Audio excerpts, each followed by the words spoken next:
बेटा आज class 11th के अकाउंट्स में हम बैलेंस शीट पढ़ेंगे, जिसे हम फाइनल अकाउंट्स का लास्ट पार्ट कहते हैं balance sheet. Balance sheet is a statement showing firm's asset, liabilities and capital of a proprietor at a specific point of time. Balance sheet firm के assets को, liabilities को और capital को एक specific point पर दिखाती है। It is prepared after preparing trading account and profit and loss account. In this means balance sheet is a statement which sets out the assets and liabilities of a firm or an institute as at a certain date. Balance sheet को हम trading and profit and loss account के बाद बनाते हैं। इस तरह से balance sheet एक स्टेटमेंट है जो कि ये बताती है कि कंपनी के पास कितने असेट हैं और कितनी लायबिलिटीज़ हैं एक सर्टन डेट पर। फ्रांसिस आर स्ट्रीट के अनुसार a balance sheet is A screen picture of financial position of A going business at a certain moment. Balance sheet एक पिक्चर है फाइनेंशियल पोजीशन की, किसी भी बिजनेस की एक सर्टन मोमेंट पर। It is a statement which reports the asset owned by the enterprise and the claims of creditors and owners against these assets. Balance sheet ये दिखाती है किसी भी एंटरप्राइज के पास कितने असेट हैं और कितने क्लेम्स हैं क्रेडिटर्स के और ऑनर्स के against these asset. In this way it shows the financial position of the business as at a given time. इस तरह से यह बिजनेस की फाइनेंशियल पोजीशन बताती है एक गिवन टाइम पर। Excess of asset over liabilities is the capital. अगर हमारे पास लायबिलिटीज से ज़्यादा असेट हैं तो वो कैपिटल कहलाती हैं और is indicative of financial soundness of the company. इस तरह से हम देख सकते हैं कि हमारी कंपनी की फाइनेंशियल पोजीशन अच्छी है। It is prepared from real account and personal account. Debit and credit balances of these ledger accounts which have not been closed by transferring to trading and profit account are shown in balance sheet. जो ledger accounts trading account और profit and loss account में से close नहीं होते उनको हम balance sheet में दिखाते हैं। डेबिट बैलेंस को हम असेट साइड पर दिखाते हैं और जिन अकाउंट से क्रेडिट बैलेंस होता है उनको हम लायबिलिटी साइड पर दिखाते हैं। Balance sheet has the heading balance sheet as at. इसका मतलब है कि बैलेंस शीट एक सर्टन पॉइंट पर है, एक डेट पर है, एक स्पेसिफिक डेट पर है। Whereas trading and profit account is usually for a year. Trading account और प्रॉफिट एंड लॉस अकाउंट हम एक साल के लिए बनाते हैं। Since even a single transaction will make a difference to some of the assets और liabilities, the balance sheet is true only at a particular point of time. एक single transaction भी असेट्स और लायबिलिटीज में difference कर सकती है, इसलिए balance sheet एक पर्टिकुलर पॉइंट ऑफ टाइम पर ही ट्रू होती है। That is the significance of the word as at. अब हम सीखेंगे बेटा इसका पर्पस क्या है, नीड क्या है बैलेंस शीट बनाने की। Number 1, to ascertain the financial position of the business at a particular point of time. हमारी बिजनेस की फाइनेंशियल पोजीशन कैसी है, जैसे आपको रिजल्ट में आपको रिपोर्ट कार्ड मिलती है ऐसे ही बैलेंस शीट हमारी बिजनेस की रिपोर्ट कार्ड है। हमारी 31 मार्च 2021 या 31 मार्च 2020, 31 मार्च को हमारी बिजनेस किस पोजीशन पर है ये हमें बैलेंस शीट बताती है। To know the amount of asset it owns under various heads, say debtors, fixed asset etc. जैसे आपको एग्ज़ाम जब होते हैं, यूटी होते हैं, आपके टर्मिनल एग्ज़ाम होते हैं, फाइनल एग्ज़ाम होते हैं, उसके बाद आपको फाइनल रिपोर्ट कार्ड मिलती है।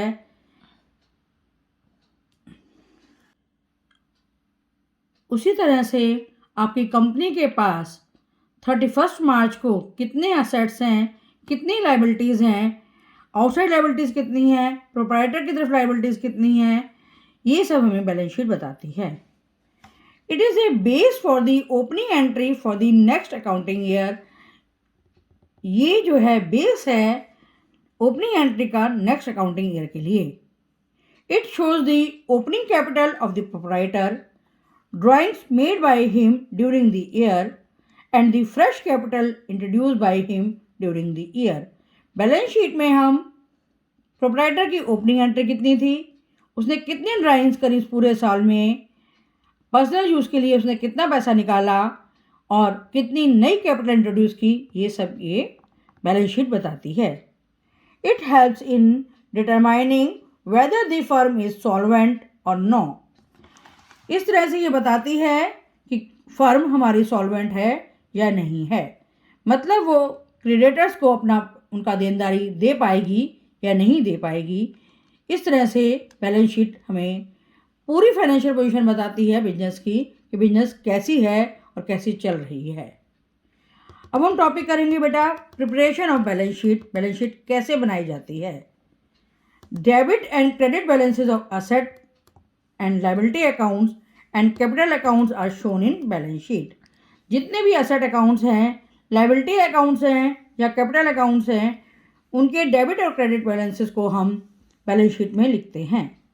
Asset account have debit balance and thus they are shown in the asset side of the balance sheet। जब भी हम बैलेंस शीट बनाते हैं तो असेट साइड को हम राइट हैंड साइड पे रखते हैं और लायबिलिटी साइड को हम लेफ्ट हैंड साइड पर रखते हैं। Liability account have credit balances and amount payable, that is ये अमाउंट पेबल होगा, तो thus they are shown in the liability side of the balance sheet। Capital account normally has credit balances, meaning the amount payable to the proprietor। Capital का मतलब ये होता है कि proprietor को कितना अमाउंट पे किया जाए। Thus it is shown also in the balance sheet of the liability side of the balance sheet। Balance sheet के फॉर्मेट को हम सीखेंगे। तो सबसे पहले हम बैलेंस शीट ऑफ के आगे आप किसी भी कंपनी का नाम लिखेंगे जिस कंपनी के लिए आप बैलेंस शीट बना रहे हैं। एज एट अकाउंटिंग पीरियड का एंड होगा जो 31 मार्च, साल जो भी होगा आपका 2020, 2021, 2022 या 2019 या 2018। Balance sheet of at balance sheet के लेफ्ट हैंड साइड पे आप लायबिलिटी लिखते हैं और राइट हैंड साइड पे आप असेट लिखते हैं। बेटा याद रखने का तरीका है, लेफ्ट एल से शुरू होता है, लायबिलिटी भी एल से शुरू होती है, तो लेफ्ट पे आप लायबिलिटी रखेंगे और राइट पर आप असेट रखेंगे। कभी भी आप इसका क्रम नहीं बदलेंगे, लेफ्ट पे आपको लायबिलिटी रखनी है और राइट पर आपको असेट रखना है। सबसे पहले हम जो बैलेंस शीट बनाएंगे, दो तरह से बनती है बैलेंस शीट, या तो order of performance, in order of permanence या इन ऑर्डर ऑफ लिक्विडिटी। मैं बैलेंस शीट का जो फॉर्मेट बता रही हूँ ये आपके पास है in order of permanence. Permanence में सबसे पहले हम कैपिटल लिखेंगे, उसमें हम इंटरेस्ट ऐड करेंगे जो भी कैपिटल में आएगा, नेट प्रॉफिट को भी ऐड किया जाता है, ड्राइंग्स को लेस किया जाएगा, इनकम टैक्स हमने पे किया है तो उसे लेस किया जाएगा, इंटरेस्ट ऑन ड्राइंग्स भी हम पे करते हैं इसलिए वो लेस किया जाएगा, और अगर लॉस हुआ है कंपनी को तो नेट लॉस को भी कैपिटल में से माइनस किया जाएगा।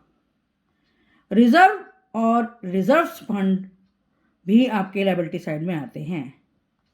लोन्स कंपनी की लायबिलिटी है इसलिए ये लायबिलिटी साइड में आएंगे। बिल पेबल भी कंपनी की लायबिलिटी है, कंपनी की देनदारी है। बैंक ओवरड्राफ्ट को हमें देना पड़ता है बैंक को, इसलिए ये भी लायबिलिटी साइड में आएंगे। एम्प्लॉइज प्रोविडेंट फंड ये भी हमारी कंपनी की लायबिलिटी है इसलिए इसे हम लायबिलिटी साइड में रखेंगे। सन्ड्री क्रेडिटर्स ये भी आपकी लायबिलिटी है, इसे भी हम लायबिलिटी साइड में रखेंगे। गुडविल आपकी असेट है, इसे हम असेट साइड में रखेंगे। प्लांट एंड मशीनरी सभी को पता है ये असेट्स हैं। लैंड एंड बिल्डिंग ये असेट्स हैं। पेटेंट्स एंड ट्रेडमार्क्स ये भी कंपनी के पार्टनरशिप फर्म के असेट्स कहलाते हैं। फर्नीचर एंड फिटिंग्स ये भी असेट्स हैं। जो भी हमने इन्वेस्टमेंट करी हैं वो भी असेट्स हैं। बिल रिसीवेबल ये भी हमें असेट हैं क्योंकि हमें पैसा मिला है। सन्ड्री डेबिटर्स इनसे हमें पैसा मिलना है तो ये भी हमारे असेट हैं। अगर लोन और एडवांस का डेबिट बैलेंस है तो हम एसेट साइड में रखेंगे क्योंकि एसेट साइड में किसी भी अकाउंट का डेबिट बैलेंस रखा जाता है। क्लोजिंग स्टॉक आपका असेट है। लूज टूल्स मतलब जो भी आप फर्म में मैन्युफैक्चरिंग कर रहे हैं तो जो वर्क इन प्रोग्रेस है उसे हम लूज टूल के अंतर्गत रखते हैं। कैश एट बैंक तो आपका असेट है ही। कैश इन हैंड ये भी आपका असेट है। बैलेंस शीट के दो तरीके हैं बनाने के। इन ऑर्डर ऑफ परमानेंस का मतलब होता है कि जो असेट्स परमानेंटली बिजनेस में यूज होते हैं। In this type of balance sheet assets which are to be used permanently in the business and are not meant to be sold are written first। जो बिजनेस में permanently use होते हैं उनको हम पहले लिखते हैं। जिनको हम बेच नहीं सकते, ज़्यादातर हम बेचते नहीं हैं, उनको हम पहले रखते हैं। assets which are most liquid such as cash, जो कैश में कन्वर्ट इजीली है उस असेट को हम बाद में लिखते हैं। लाइबिलिटीज में आल्सो भी shown according to their permanency, liabilities को भी परमानेंसी के अकॉर्डिंग लिखा जाता है।